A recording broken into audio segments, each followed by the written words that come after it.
é Maria Eduarda e estamos apresentando mais uma vez o Jornal da Liberdade. Esse mês comemoramos várias datas importantes em nosso país, sendo estas datas 15 de novembro, Proclamação da República, 19 de novembro, Dia da Bandeira, 20 de novembro, Dia Nacional da Consciência Negra. Mas antes de passarmos para as entrevistadoras, iremos comentar brevemente sobre as datas mencionadas. A respeito do dia 15 deste mês, 15 de novembro, é uma data importante para o Brasil, pois nesta data comemora-se a Proclamação da República, que aconteceu no ano de 1889. Vamos acompanhar a reportagem sobre 15 de novembro. Bom dia, gente. Meu nome é Cauane, estou aqui com o professor Fernando e eu vou fazer algumas perguntas para ele. Professor, o que mudou no Brasil na transição da monarquia para a república? Bom, essa transição, primeiramente, é um processo histórico, né? Nós temos vários pontos para elencar, mas o que eu posso dizer, assim, de imediato, dois pontos que são bem curiosos, né? A primeira é a abolição da escravatura, que foi o que levou principalmente o processo dessa transição ocorrer da monarquia, né? A queda da monarquia, o enfraquecimento do poder que já estava vigente, para a ascensão de um outro poder republicano. O segundo é justamente a participação popular, a qual nesse momento não foi em grande maioria da população, grande parte da população estava alheia, né, a essa situação, não sabia sequer o que estava acontecendo, e a bem da verdade é que a situação política do país não mudou. As classes mais baixas, elas continuaram a não ser atendidas, onde havia apenas ali uma elite, principalmente uma elite mais militar, ligada à questão da terra, dos coronéis, que continuaram aí no poder. Então, gente, agora a gente está com a nossa professora Verônica, de História. Professora, para você, a proclamação da República envolveu a participação da sociedade da época ou é apenas de uma pequena elite? Por quê? Obrigada, pessoal, pelo convite, primeiramente. Bom, quando a gente fala de proclamação da República, a gente tem que entender, né, que era um contexto muito difícil, de várias instabilidades políticas, econômicas. O segundo reinado está vivendo uma crise enorme, né? E quando nós vamos ter a proclamação da República, de fato, a gente vai ter um pequeno grupo, uma elite, que vai liderar esse movimento. Então, a população em si, ela não vai sair nas ruas, né, pedindo o movimento da República. Então, a gente pode considerar isso consenso na historiografia, que houve apenas uma participação de uma pequena elite política, né, que acabou substituindo a monarquia pela República. E é importante a gente salientar que a República, de certa forma, ela acaba dando mais voz, mais vez para as pessoas, apesar desses primeiros momentos da República foram muito tensos, né? Mas posteriormente a gente vai ter toda uma conquista, avanços, e não é à toa que hoje nós temos, né, um espaço bastante democrático graças à questão da República. Muito bom. Bom, gente, agora a gente está aqui com o diretor Robertson e a gente vai fazer umas perguntas para ele. Diretor, a proclamação da República envolveu a participação da sociedade da época ou apenas de uma pequena elite? Por quê? A proclamação da República foi um momento histórico. O que foi a proclamação da República? O Brasil vivia numa monarquia, né? O rei era Dom Pedro II. Mas o Brasil passava por um momento de crise política e econômica, né? E muitos da elite econômica queriam uma mudança no modelo de monarquia para a República. Porque o mundo, a gente tem que sempre entender o momento que o mundo está vivendo, né? Então, quase 100 anos antes ocorreu a Revolução Americana, que foi a independência dos Estados Unidos. Isso influenciou muito o pensamento, né, dos empresários, né, dessa futura burguesia emergente, né? E também a Revolução Francesa influenciou. Então, vivia um momento de vários países, né, passar por esse processo de independência, não de independência, mas de proclamação do modelo republicano. E foi um movimento, assim como a Revolução Francesa foi um movimento burguês, né, a Revolução Francesa foi a Revolução Burguesa, aqui no Brasil ela foi... porque você tem que pensar assim, a população brasileira, né, no século XIX, era de 14 milhões, parece até brincadeira, né? A população do Paraná.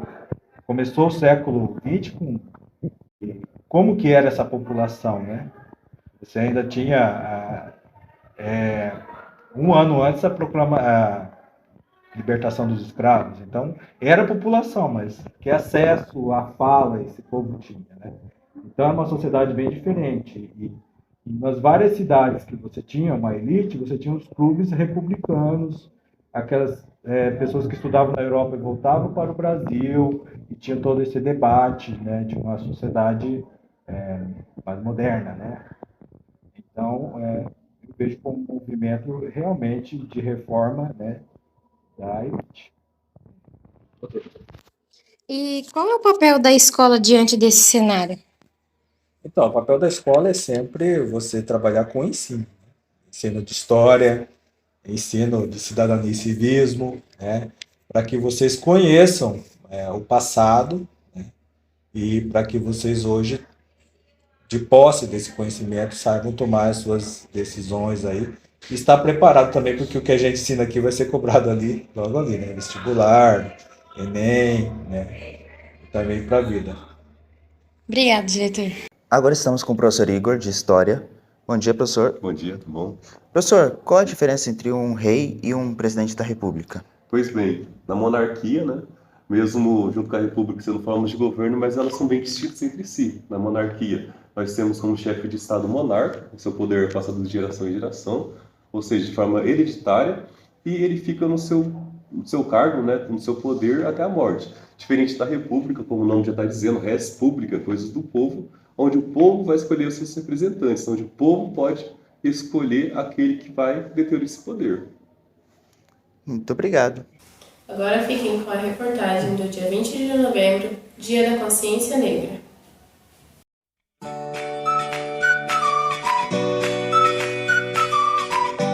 De novembro, sobre o Dia da Consciência Negra. O Dia da Consciência Negra é a data de morte de Zumbi dos Palmares, que era um escravo que foi líder do Quilombo dos Palmares e simbolizava a luta dos negros contra a escravidão. No entanto, Zumbi morreu em 1695, enquanto defendia sua comunidade e os direitos de seu povo.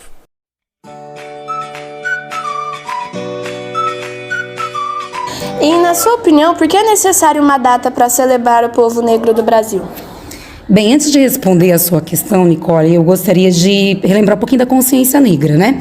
A data da consciência negra, dia 20 de novembro, ela foi instituída em 2011, através de uma lei, 2519, né? E também nesse mesmo dia, né, a gente tem comemoração em relação ao Zumbi dos Palmares, né? O famoso líder do Quilombo dos Palmares, né? E por que é importante a gente relembrar essa questão do negro na nossa sociedade?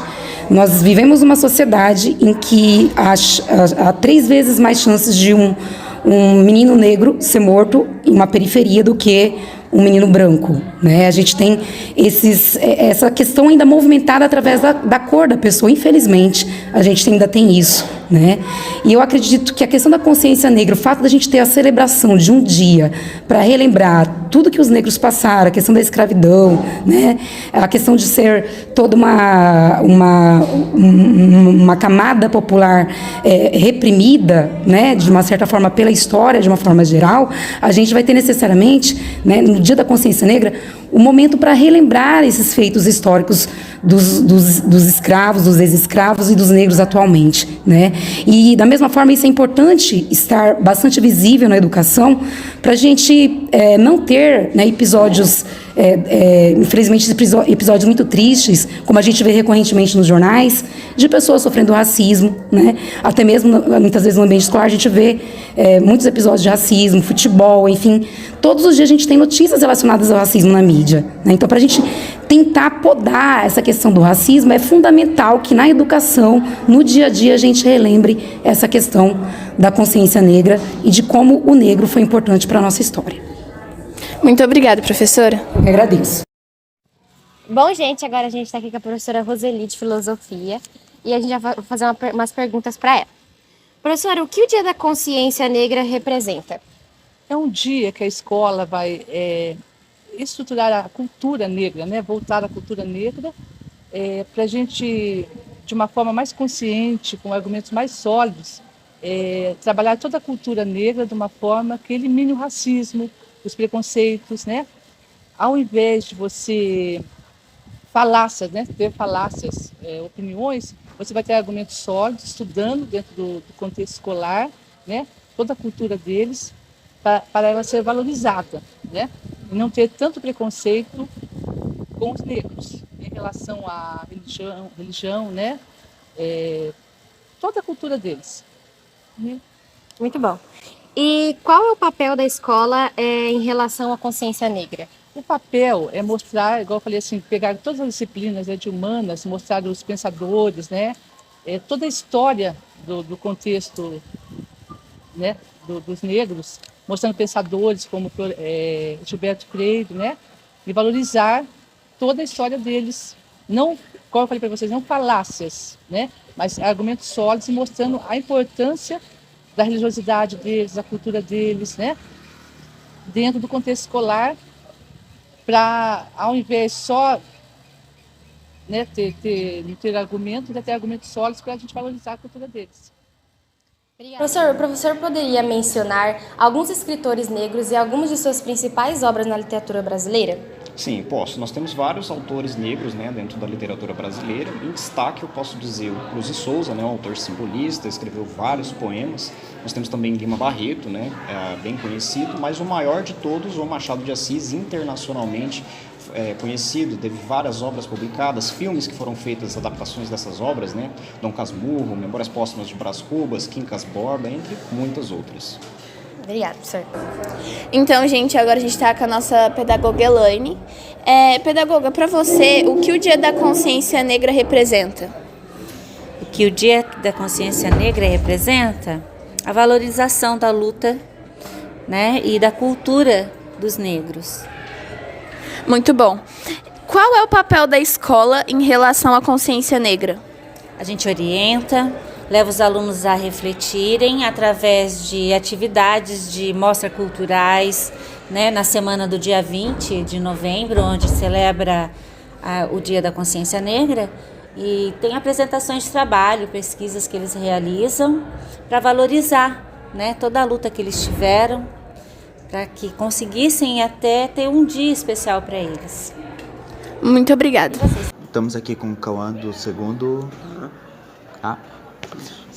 Cauã, qual a importância do Dia da Consciência Negra nas escolas? Bom, é dada importância mediante ao fato de que há a necessidade de conscientizar e educar os jovens e crianças que estão ingressando nesse período escolar. E por que esse dia? Bom, esse dia carrega o peso da data da morte de Zumbi dos Palmares, e relembrar logo nesse dia também traz o peso de Zumbi dos Palmares para a história brasileira e para o movimento negro no Brasil, que também, afinal, ele é o líder de um refúgio, o Quilombo dos Palmares. Muito obrigado. Agora fiquem com a reportagem do dia 19 de novembro, Dia da Bandeira.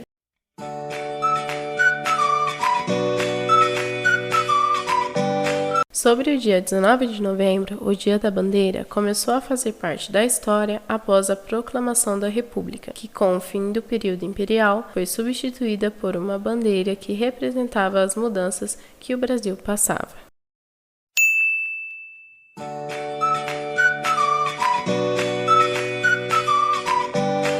Então, gente, agora a gente está com o nosso diretor cívico-militar Mantov. Mantov, para você, no dia 15 comemoramos também o Dia da Bandeira. Qual a importância da bandeira nacional para uma nação? E você acha que a nossa nação é muito ligada à bandeira? Então, essa história da bandeira, na verdade, né, a proclamação dia 15, 4 dias depois, foi criada a bandeira nacional. Né? E daí passou a ser comemorada no dia 19 de novembro. Por que teve essa criação? A partir da queda da monarquia, né, a proclamação da República foi para a queda da monarquia, a expulsão dos reis aqui, né, se eu não me engano, Dom Pedro II, e assumiu Deodoro da Fonseca a presidência do país. O que acontece? Nesse período foi feita uma nova bandeira, porque essa nova bandeira representava a independência do nosso país, né? Um país independente com uma nova bandeira, e seria agora a República, né, e não mais monarquia. Muito bom. E o que representa o hasteamento da bandeira? Na verdade, a bandeira é hasteada justamente pelo primeiro fator que eu falei aí, né? Ela representa a independência do país. Ela é o símbolo máximo do país. que acontece com esse símbolo? Esse símbolo ele foi esquecido no decorrer de alguns anos com governos socialistas, né, que tomaram posse aqui no Brasil, e posteriormente ela foi resgatada aí há 4 anos atrás com o novo governo, né, e agora ficou essa polarização. Então o resgate dessa bandeira foi feito nos últimos 4 anos e o brasileiro ele passou a ter um respeito maior pela bandeira e vestir as cores verde e amarela, né? Muito obrigada. Então, professor, poderia nos explicar qual a importância do Dia da Bandeira? O Dia da Bandeira, como o nome já remete, né, é o dia que a gente comemora-se a bandeira brasileira, no período que foi apresentado ali 4 dias após a proclamação da República, de 19 de novembro de 1889. E uma missão que eu acho que todo brasileiro tem que ter, que é defender principalmente a nossa República, o direito de escolha, principalmente de todo brasileiro, principalmente contra atos golpistas que não aceitam as urnas, né? Toda essa concepção daquilo que a gente tem com relação a essa nossa liberdade democrática. Bem, para todos que acompanharam até aqui, muito obrigada e tenham um bom dia. Também quero agradecer para todos os alunos que acompanharam o nosso jornal até aqui. Tenham um bom dia e até a próxima.